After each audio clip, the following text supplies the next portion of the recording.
welcome back to my channel, Smurmy Marinero. So, ngayon, mag-vlog tayo ng question ako sa random people, sa mga kakilala ko, ng 10 question, at sasagutan ko random people, syempre, mga kakilala ko. So, simulan na natin ang question sa mga question at sasagutan ko naman. So, ito yung vlog number 10 questions about me from random people. Wow! So, number 1 question. Ang question nito is Tagalog. So, co-sunflower ko nito ang tanong. So, marami kasi kami co-sunflower. So, ang question niya is, nagka-try ka na ba na magka-boyfriend ka ng afam? Nagka-boyfriend ka na ba ng afam? So, syempre no issue na kasi nga daw, ano daw ngayon. So, uso kasi ngayon yung afam na boyfriend. So, Wow! siya kung nakatry na ba niya. Syempre, nagka-boyfriend na ba ng afam? So, makita niyo dyan sa baba yung inedit ko na question. So, question nila. Tapos, para makita nyo yung mga question nila. So, yan yun. So, meron din ako dito. So para makikita ko yung question nila. So, sa messenger kasi ako nagtatanong. So, tatanong, sagutin ko. Ka-boyfriend ka na ba ng afam? Actually, yes. Nagka-try na ako pero panandalian. Kasi, hindi kasi, para sa akin kasi, long distance naman. Tapos yun, sa phone lang naman. Social media. So, parang hindi naman talaga ako seryoso sa social media. Tapos ang layo-layo pa din. So, syempre, ibang bansa rin kasi nga, afam. So, nakatry na din ako nakapag-chat dati ng afam.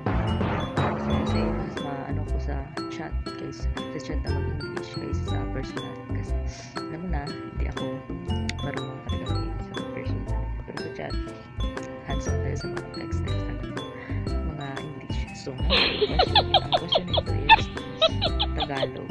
So, co-sunflower ko rin yung tinanong ko dito. At ang question niya is, ilan ang gusto mong maging anak?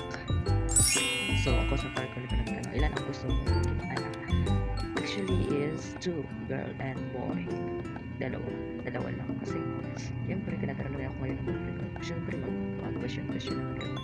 Sa kanila dito ganyan, ilan ang gusto mong agad? Kasi, natural naman kasi yung mga pinamakatanong. Kasi, siyempre, tao lang tayo. Makatanong pala tayo ng ganyan. Ilan gusto mo? Makatanong.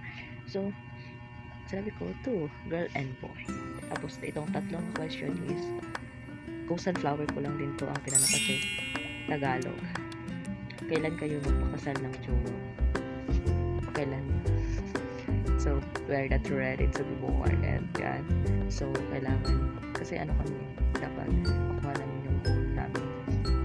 Wow! Ako, ganyan, makapagpamasal. So, meron din siyang goal. So, gusto niyang sabay sana all. Kasi bilang mga relationship na ganyan niya, pareho kayong dalawa na, dalawa kayo para syempre, to-achieve your goal. So, natutulungan kayo ganito. So, may mga relationship. Sa panahon na yun is, madali lang silang nag-aanal ka pa mga kabataan. Tapos, itong apat na question is, ano ko to? Classmate ko. Siyempre, classmate ako. So, marami mga classmate, elementary, high school, secondary, college. So, saan nga ba yun? Basta classmate ko itong katanong sa number 4. Sa tingin mo ka ng kurso na ibang naman is para yun sa inyo. Sasagot ko nito para sa aking classmate. Siyempre, para ni sa ako, kahit na nag-ano lang ko anong portion na course dahil lang sa aking sister kasi siya yung una nagkumuha ng course na to at yun din yung pinagpatuloy ko kasi hindi din niya tinapos yung course niya at ako nang tapos sa kanyang course. Wow! So, para sa ko, syempre para sa akin kasi alam ko naman kasi na aking layunin is makatulong sa tao, ganito na sa individual, sa community and sa group. So, alam ko na madarating yung right time na makuha ko rin yung goal na yun at makatulong tayo ganito ganyan. So, para sa akin yung course na pinili is okay sa akin at wala akong pinagsisihan. So, number 5 question is, ang question nito is, classmate ko ba rin dati? Charot. Basta classmate ko ngayon, pero mas pili na tayo sa kung na college. So, tanong nito is classmate. Kung maging hayop ka, sino ka at bakit? Maging hayop ko is, syempre gusto ko lang ibon siya. Basta na lang, malayo ang mararating mo. Siyempre gusto yung malayo din mararating mo. Kasi mas maganda yung makikita mo yung sarili mo na malayo ang mararating mo. Makikita mo siya na in the future na mas okay talaga na makuha mo yung goal mo Kasi nakaya ko pala, sabi ko sa sarili, nakaya ko pala. At syempre, natupad pala ko kasi hindi naman lahat natupad yung pangarap ko. 'Di ba? So, nasa sa atin yan kasi kayo tayo nagdadala ng goal natin para sa ating sarili kung saan tayo tatahakin ng ating landas. So, number 6 question is, ano naman ito? Sa, nagkatrabaho ko dati sa cashier. So, nag-question siya sa akin rather kasi ako nag-question kung ano yung katanungan niya. So, katrabaho ko siya dati sa cashier. Ito ko siya, kung sakaling mag-aaral ka ulit, anong course ang gusto mong kunin? So, ang kunin ko is, wala, kasi wala naman akong pinagsisiyan at kasi gastos. Ang pag-aaral ko, mag-aaral ka ulit, gastos pa rin siya.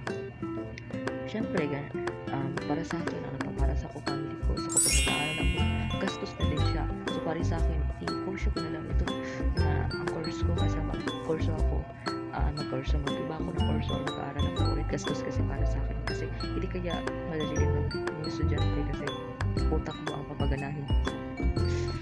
So, ang number 7 question is, question naman ito na classmate ko dati, ano ang dream job? Ang dream job ko is to become itong course ko. Gusto ko makita yung sarili ko kapag tatagumpay yung nakikita ko in the future na nakakatulong ako sa iba, sa mga tao. Tapos, isa pa, nakita ko na siya na, ay, ito course ko, pinagtatrabuhan ko, talaga nakaka-income ako. Ang ganda kayo ng ganun, dito. Kasi pinaghirapan mo ba siya ng 4 years niya, hindi ka pa ng 4 years. So, pinaghirapan mo ba yan naman. Tapos, ito namang 8 question is, question naman ito na, dating, kasi katrabaho ko sa kanin. 8 question is, kung magkaroon ka ng anak, kung sa imo, una itulong sa iya.